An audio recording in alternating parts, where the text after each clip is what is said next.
आता बातमी मालेगावातून धक्कादायक आणि संतापजनक।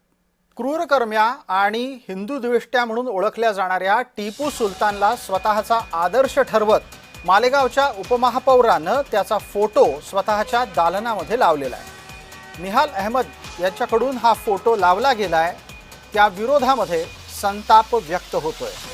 मैसूरचा राजा म्हणून टिपू सुलतानची ओळख जरी असली तरीही टिपू सुलतानच्या इतिहासात डोकवला असता त्याचा हिंदूंवरचा अत्याचार ठळकपणे दिसून येतो। मालेगावच्या उपमहापौराकडून टिपू सुलतानचं गौरवगान होणं हे अनेक हिंदुत्ववादी संघटनांना पटलेलं नाही। संतोष खताळ आमचे सहकारी प्रतिनिधी या निमित्तानं आपल्यासोबत जोडलेत। संतोष, हिंदुत्ववादी संघटनांनी मागणी काय केली आहे? फोटो हटणार आहे की नाही?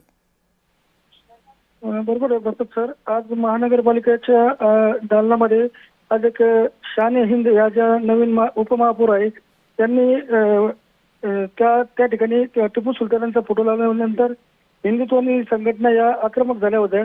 त्यानंतर त्या वादाला तोंड फुटले। मात्र त्यानंतर शिवसेनेचे नगरसेवक पण या ठिकाणी आले आणि त्यानंतर त्यांनी आयुक्ताच्या कार्यालयात जात त्यांना निवेदन देत हा फोटो त्वरित हटवण्याची मागणी केली। संतोष, एक आणखीन पटकन प्रश्न विचारतो, 30 सेकंदात उत्तर द्या। त्यांना या भिंतीवर भारताचे राष्ट्रपती, पंतप्रधान, अगदीच काही नाही तर त्यांच्या आघाडीचे नेते यांचे फोटो लावावेसे का वाटत नाहीत? अब्दुल कलाम यांचा फोटो लावावासा का वाटत नाही? तसंच सर त्या ठिकाणी कुठलाही फोटो नव्हता। शिवाजी महाराजांचा नव्हता, अब्दुल कलामांचा नव्हता, डॉक्टर बाबासाहेब आंबेडकरांचा नव्हता। मात्र या ठिकाणी फक्त टिपू सुलतानांचाच फोटो लावण्यात आला होता। त्यामुळेच या सगळ्या शिवसेनेचे नगरसेवक आक्रमक झालेले होते त्या ठिकाणी। धन्यवाद संतोष सगळ्या माहितीसाठी।